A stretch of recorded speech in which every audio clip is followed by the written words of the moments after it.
Hello, welcome again to Sport Unlocked with Martyn Ziegler from the Times and Tariq Panja from the New York Times, freshly back from Rome, and myself, Rob Harris from Sky News, who wasn't at the European Club Association meeting, or what's it been rebranded now? Everton Football Club, EFC. European Football Clubs. What have you been this week, Rob? Well, apart from meeting the new regulator for English football, David Cogan, I was at a tribute dinner for Gary Lineker and Jill Scott, the Legends of Football, which was raising money for the Nordoff and Robbins music therapy charity. And we heard John Barnes doing his own version of the World in Motion rap from the Italian 90 England World Cup song. Could you still remember it, Rob? How did it go?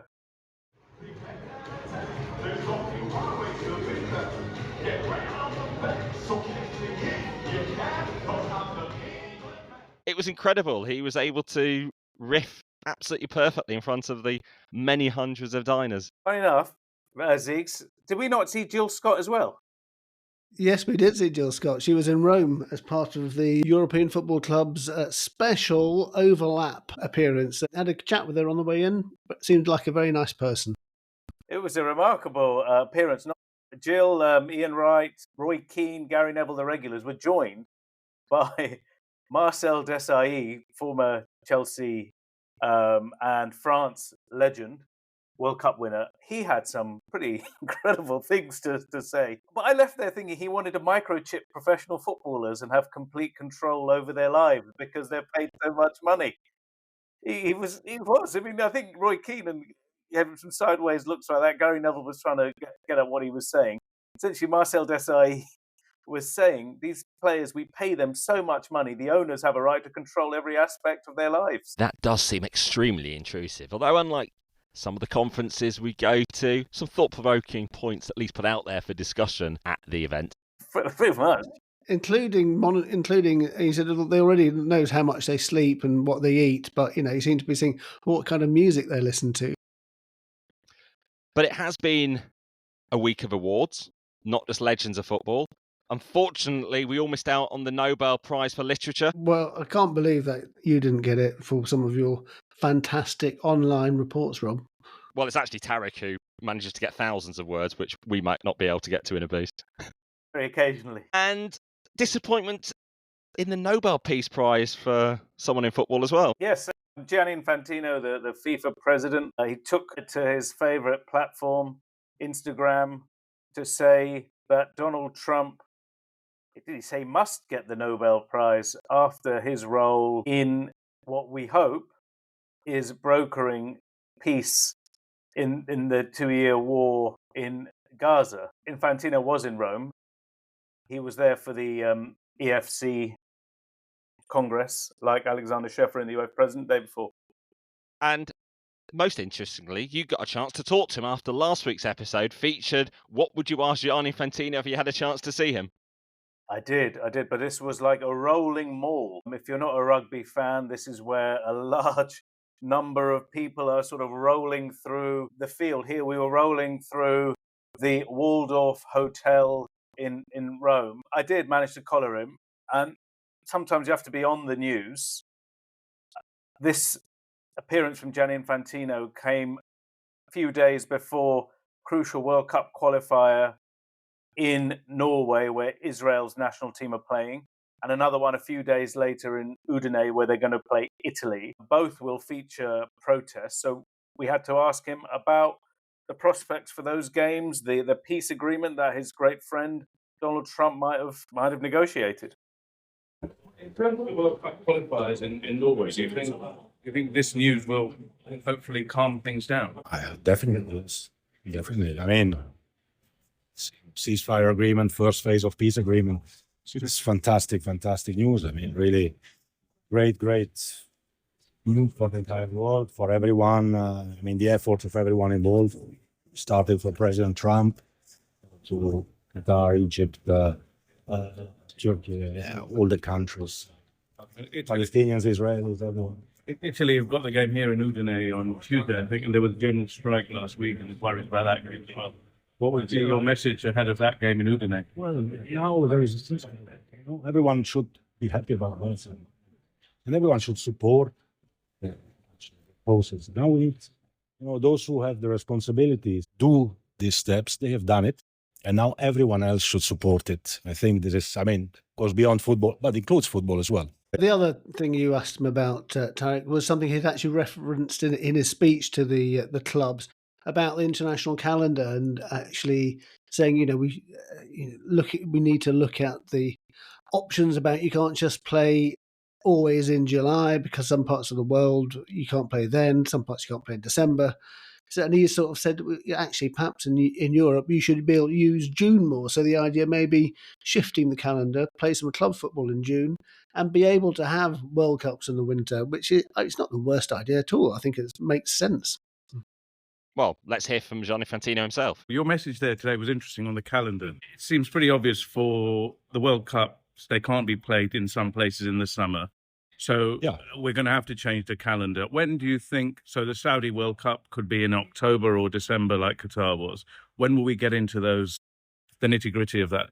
We are already into the nitty-gritties. We are discussing all the time. And I think it's not just about one World Cup. I think it's a general reflection. Even to play in some European countries in July is very, very hot. So maybe we have to think, or actually the best months to play football, which is June, usually is not used very much, right? In Europe, I'm speaking about Europe.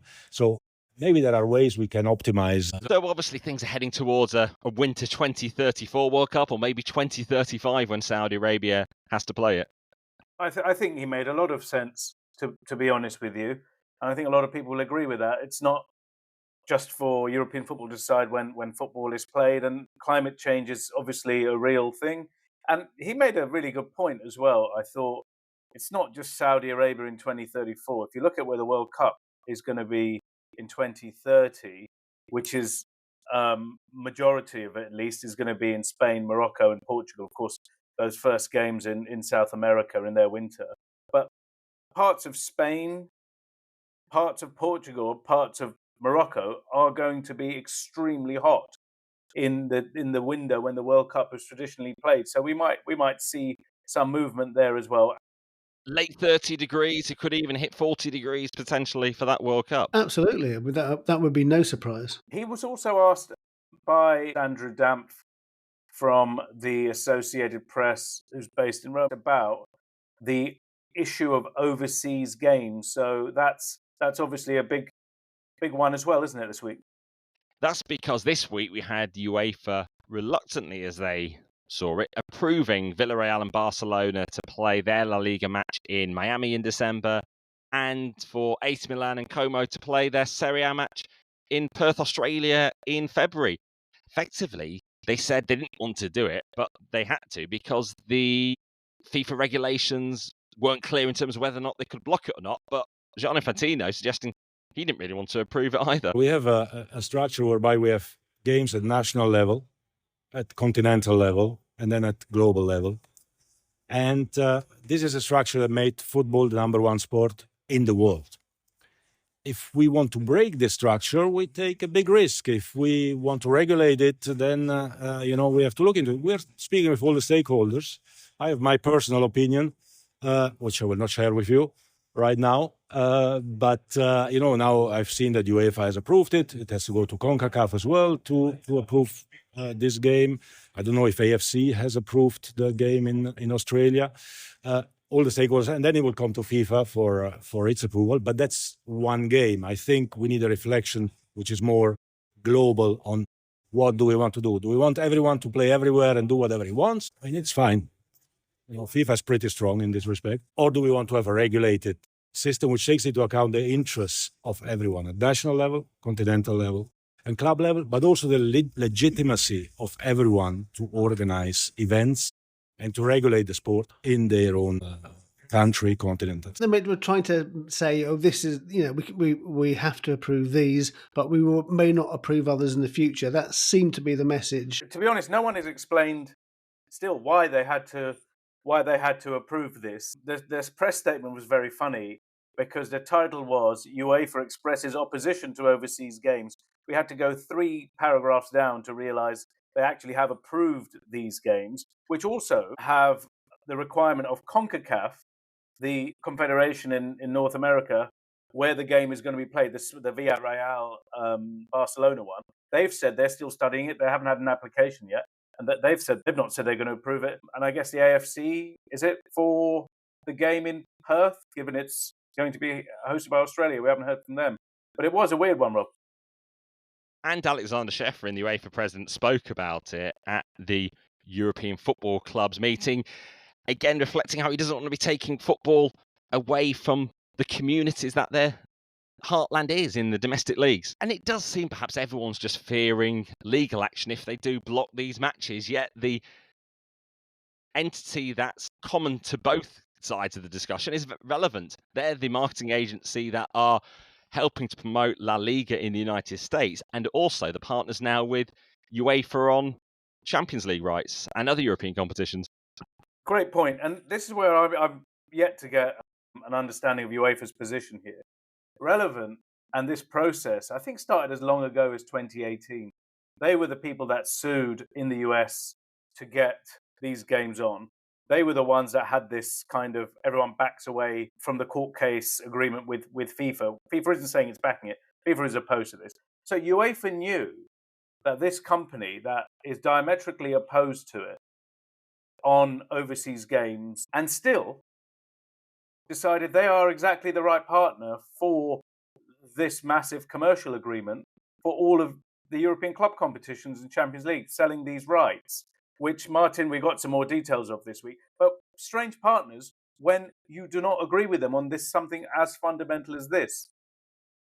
Well, maybe if you think they're going to deliver you gazillions, it's worth, you can swallow your pride and your beliefs in order to get the extra cash. I don't know, but I mean, we did actually speak to relevant people about this in August, me and Rob, and they were saying, this is it's just a one-off, it's just very small numbers. But yeah, just to go back to the new sort of there's a tender going to come out in the next few days about the new European club competition rights. The sort of biggest one, I think, is this thing of having a streaming platform going to be able to buy the global rights to the first choice match every Tuesday. Obviously designed to appeal to one of these big digital platforms. From what I understand, Netflix has already been contacted to gauge their interest, and they've sort of indicated they would be interested. Amazon the same. They both do have rights in Europe already, don't they? But in individual markets. Yes, in England, Germany and Italy. They don't pay very much, though, actually. So it's be interesting to see if this is going to be the cash cow that the UEFA hopes. The one thing you got a sense of from that UEFA announcement is how long the right cycle will be. It's 6 years, isn't it? Potentially, but not necessarily. We've seen a 6-year deal with the US rights already. Sources say it's going to be between 3 years and 6 years, depending on what people want. People I spoke to at that meeting, the longer ones are likely to be 4 years. People were saying it's going to be like the Bundesliga, where you have a longer 4-year contract. We're used to 3-year agreements across the board. The CBS one, as you said, is the largest. But just back to relevant, I think it's going to be a real tall order, though, to get those numbers. You mentioned they didn't get much money from these streaming agreements so far. They're looking at almost $1 billion more than they're currently generating. So it's going to be one to watch. And this plays into the interview I did with David Cogan, who's the new regulator of English football, who talked about his role largely being about financial stability. And while often we reflect on rogue owners, those who don't fulfill their financial promises, he says one of his roles is to look at the risks posed by the value of TV rights coming down. Because as we've often seen, if there's less competition in the market, like in France, well, the value comes down. So while clubs might think they're getting a lot now, those who are bidding for the rights certainly aren't going to overpay. Well, no, that France is a very good example, because I think we might have mentioned before that the basic PSG, Paris Saint-Germain, are going to get from the French domestic rights is just £4 million. It's incredibly small compared to Premier League. And as we've already seen, the Bundesliga has had to give away some of its rights to content creators. Mark Goldbridge in the UK is showing matches live, and this you see board, which is the joint entity between European football clubs and UEFA, said that part of their strategy is about new global digital first entrants offering differentiated fan propositions. So that would indicate they want to get, in some form, European clips, whether it's live or just highlights, on the platforms of these content creators that they would see as engaging with the young audiences. And I get the impression they do like how CBS in the US have particularly helped to sort of grow awareness of the Champions League with some of those more sort of playful clips. Yeah, and don't forget, UEFA has a lot more properties than the Champions League in this UC3. It's also going to include the Europa League and the Conference League, and maybe you can try some of this stuff with maybe the lesser inventory that they've got there. So they're now going to go around the broadcasting world to try to see how much they can raise, even though the new Champions League format's only just begun about a year ago. Yeah, I mean, the numbers are massive, aren't they? They're expecting to get at least 5 billion euros a year. That's up from about 4.4. I mean, some reports say it's going to be much higher than that even, but I think a 10% rise, I think UEFA would be happy with that. And Gianni Infantino said the first Club World Cup generated 2 billion euros. In 30 years, he expects it will generate 200 billion euros. Lucky he's got a crystal ball.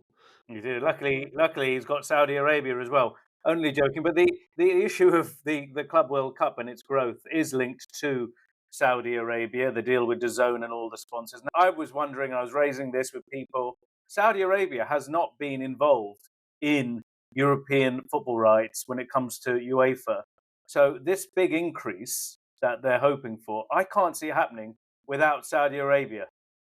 And we had the accounts published this week from DAZN. Do they make a profit? No. Funny enough, Zeke, no. But they have narrowed their losses from $1.4 billion lost to $936 million lost last year. Tiny. But there was also the £500 million investment from Len Blavatnik, the owner, taking his total investment into this company, or the losses he's funded, to $7 billion. It's such an enormous number. He's got to hope that number pays dividends in the end. No, it is incredible. I mean, and it is something that is going to be a key thing, all this money, for the future of European and English football. But certainly in Rome, it looked like there's plenty of money around what was the European Club Association, now European Football Clubs. There was a drone show, music acts, and all to celebrate this rebrand, which Nasser Al-Khalifi, the chair of EFC, said, "Our name finally matches our purpose, and our purpose matches our name." How was it then around the events? ChatGPT, give me a slogan and a speech. No, you mentioned it felt excessive. So I went to the first ECA meeting back in 2008, small business hotel in Geneva. I think I might have been the only journalist there that day, maybe a local Swiss reporter popped down. It was almost half an afternoon, if that, 30 football executives. There were more than 820 clubs invited to this thing. It's probably north of 1,000 people here. At the hotel, the Waldorf Astoria, where some of them stayed, was obviously very luxurious. And they had another rich benefactor, Rob. Some of those shows, some of those meals were funded by the Roma owner, Dan Friedkin. Also, the EFC owner, the Everton owner, not different EFC, he funded quite a lot of this, didn't he? Martyn, what did you make of it? Maybe that's why you did it. EFC, Everton Football Club, European Football Clubs. The one good thing, anyway, is that it means the ECA will no longer get complaints from the European Circus Association and the European Cheerleading Association, both of who had previously written to express their concern about the ECA acronym being used. Just the People's Club might be aggrieved. Yeah, well, they're going to get a letter from Everton one of these days. Maybe Dan can give Dan the letter, change his hats. But also the other big thing here is everyone was there. It felt like the morning of a Champions League final. There were financiers, there were other investors, there were these legends. It felt like a very, very big football event, which is what I think that they're going for, almost like there's another governing body. But there was a rival event at the same time. It was going on at the Football Museum in Manchester, and it's where more than 100 English clubs are all gathered to meet the new independent regulator for the men's game, David Cogan, and his organisation. It's not just one person. More than 4 years in the making, from the Conservative government to the Labour government, it's now getting into existence. Yeah, it's. So I think you went to interview him, didn't you, Rob? Well, was he aware of this sort of massive weight of expectation from like football fans that the regulator is going to come in and solve all the problems, and Sheffield Wednesday, Morecambe, these things are never going to happen? Well, he actually said that everyone's going to think he's got a magic wand, but he said the remit is pretty tightly defined and he can't do things like intervene on VAR decisions, the cost of meat pies or ticket prices. He also said he can't get involved in the human rights issues that might surround certain potential owners. He said absolutely nothing to do with the human rights because of the remit and how it was adapted in terms of not having to align with foreign policy. But he said they're very much focused on financial stability. And he said he didn't want to talk about Sheffield Wednesday and issues with their owner, Dejphon Chansiri. But then he did effectively say they would intervene when he's got the powers in place to be able to do so, with all sorts of concerns as they drift on the lower league club and their inability and to pay wages, delayed payments to players, but still managing to get through the season. Yeah, he called them, his words, one of the biggest brands in English football. Sheffield Wednesday, of course, one of the oldest, one of the most storied clubs in English football. But when he said when he gets the powers, as someone who has followed it as closely as you, what does that mean? What powers is he going to get, and when does he get these powers? Yeah, it still has to go through the final sort of parliamentary act, basically, to deliver these powers to so it becomes a fully statutory body. Although David Cogan has started the role while his appointment is still under investigation by the Commissioner for Public Appointments. Now, he said there's no impropriety against himself, but there were issues about why he was appointed despite not being on the original shortlist, and then it only emerged in his effectively parliamentary confirmation hearing that he had donated to the leadership campaigns of Sir Keir Starmer, who went on to become Prime Minister, and Lisa Nandy, who went on to become Culture Secretary. Yeah, he's also donated to Rachel Reeves, the Chancellor. So I think he was described in the Select Committee by the chairwoman, Caroline Dinage, as Labour Party aristocracy. So, that is why there is an investigation into the appointment, but not the appointment itself. I actually did a Freedom of Information request to with my colleague, Joey Durso, about the asking for documents relating to the appointment process. And we were told there were 10 documents and emails, but they were exempt because they would they'd stop officials feeling safe in offering candid advice about appointments if they knew this was going to potentially end up in the public domain. Problem is, it might have been discussing whether one of us was most suitable. Because David Cogan did start out in journalism. He was a producer on BBC News programmes in the 80s. Rob, did he also meet the clubs then? Well, he was supposed to meet the professional football clubs, is that correct? Yeah, he did, although Gary Neville, who was a big advocate for the regulator, he's one of the owners at Salford City, was with you instead doing the overlap. Yeah, and it had been mentioned actually, not once, but several times. People did notice saying that it must be, it was a little bit strange. He's been one of the most outspoken public figures on this issue more generally, a big advocate of the regulator and the role of the regulator, and people wondering why he wasn't there as the owner of Salford. So that'd be interesting to find that out. So Tariq, I mean, after we've been in Rome, you've flown straight off to Oslo in Norway ahead of this potentially tricky qualifier with Israel. Interesting to see if the sort of ceasefire deal which has been announced this week, if that has much effect on the protests, and what kind of thing have you picked up? Yeah, we're recording this before the game actually kicks off, so when people listen to this, it might be a different time, and we'll know what happened. So this is the game between Norway and Israel here in Oslo, as you said, Martyn. And the backdrop has been the peace talks, this hopefully imminent peace in that region. But it seems there will be protests both here in Oslo and on Tuesday when Israel head off to Italy to play the Italian national team in Udine, and they're expecting protests there as well. It's been really interesting in a sense. Lisa Klaveness, the Norwegian FA president, had to. She didn't have to. She chose to appear in front of the press here, both the Israeli press and the Norwegians. She had quite a tough grilling from the Israeli side, saying, effectively, it was what one guy was saying. Look, you don't know what the issue is. Why are you so outspoken? And she said, why are you against Israel? And she said she's not against Israel. She's just, as she said, she's a lawyer, a former judge, and wants to see a rules-based order in football. And that's where she's been. And then she was kind of also had to set the record straight, Rob, which was really interesting, where she said the Israeli FA president, he had said she hadn't offered any sympathies for what happened on October the 7th. She said she did it on the day, the first anniversary and the second anniversary we've seen as well. So it was quite a spiky press conference. But talking to Israeli colleagues afterwards, they said it was interesting to hear her say it and important that for them to hear her, she was a different person to what they had imagined, some of the people said as well. So that was quite fascinating.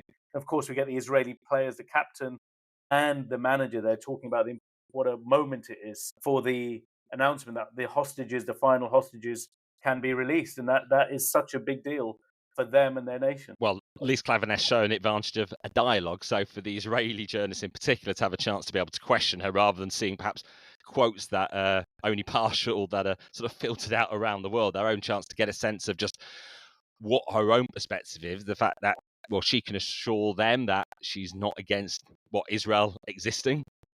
Absolutely. It was not political in that sense. She's someone, as we've known for the last 2 or 3 years, she's taken on these causes like the migrant worker cases in Qatar and here now. It's linked to the rules of football. She said she only talked about Qatar because that's where the World Cup was going to be. And that's why it becomes an issue for them. And also, the interesting thing is her role, the Norwegian Football Association, the board, their position is human rights are a thing that they are going to talk about. She's a representative of them, so she's doing that. That was also fascinating to hear. And she was part of those leading the drive to get Israel suspended from UEFA, to stop Israeli teams playing in national team competitions, club competitions.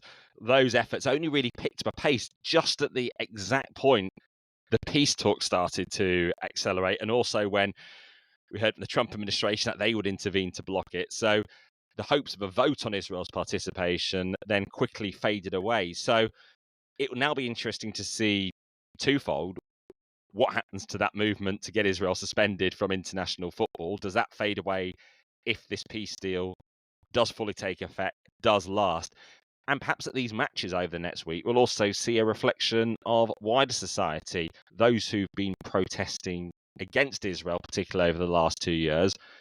Do they continue the protests? Do the pro-Palestinian protests adopt different messaging if the war has come to an end? It's interesting you said she was asked about that sudden momentum that you described. She was like, we and when she said we, her and Norwegian FA, been quite consistent for 2 years, saying that's always been their position. They hadn't changed. That just others decided to join them in the last way. And I said, well, where did the momentum come from? And she says she didn't know. Which is also interesting. But we have seen the political winds change in certain countries as well. And a focus has been on the number of deaths in Gaza, including footballers, the sports facilities destroyed, while the Israeli FA insists it is unconnected to the war launched by Israel following the October the 7th attacks by Hamas 2 years ago. Israel are going to Italy next week. The amount of protests there are ramping up. In fact, the ECA Congress, or the EFC Congress, we should say now, was delayed. The dinner was delayed. They had to walk the last mile because they were stuck in these traffic jams. And the organizers said because there were protests in Rome that day. That shows there is a change. In Spain, there's been a change. So maybe it's bigger politics outside of football that is having an effect on some of these football associations. But from the Norwegian perspective, they've always held the same position, effectively. And not the only big political game in World Cup qualifying this weekend in Europe. Yeah, absolutely. It's you go to Belgrade, or go to Serbia, a game that would normally be in Belgrade, where the Serbian team play their home games, has been moved to a much smaller stadium I think in the north of the country. Political football theatre here. Albania are in town for a World Cup qualifier. The teams were drawn together. Several years ago, this game was marred, a qualifier between the teams, when a drone was flown over the stadium with a flag and had to be abandoned.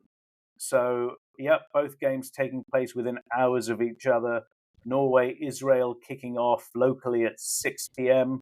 and Serbia, Albania at 9 p.m. over there in Serbia. But it's also fraught in Asian qualifying with a bit of disquiet over why Qatar and Saudi Arabia have home advantage for the final part of qualifying there. Yeah, any guesses as to why Qatar and Saudi Arabia have home advantage? Yeah, so this is the closing stages of the Asian football qualifiers for the World Cup. And the way it's going to work is there's 2 places left, and there's going to be these 2 groups of 4 teams, I think. And the winners of each group are going to go to USA, Canada, and Mexico next summer.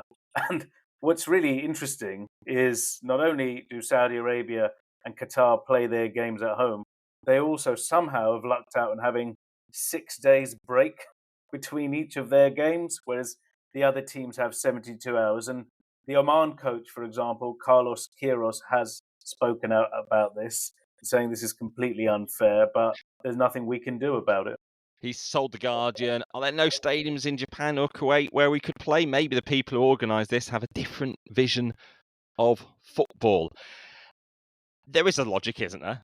Asia is a big confederation going all the way from Japan to Lebanon and obviously featuring Australia as well. So it makes sense to some degree to be able to bring some of the opponents together to play their matches in closer proximity.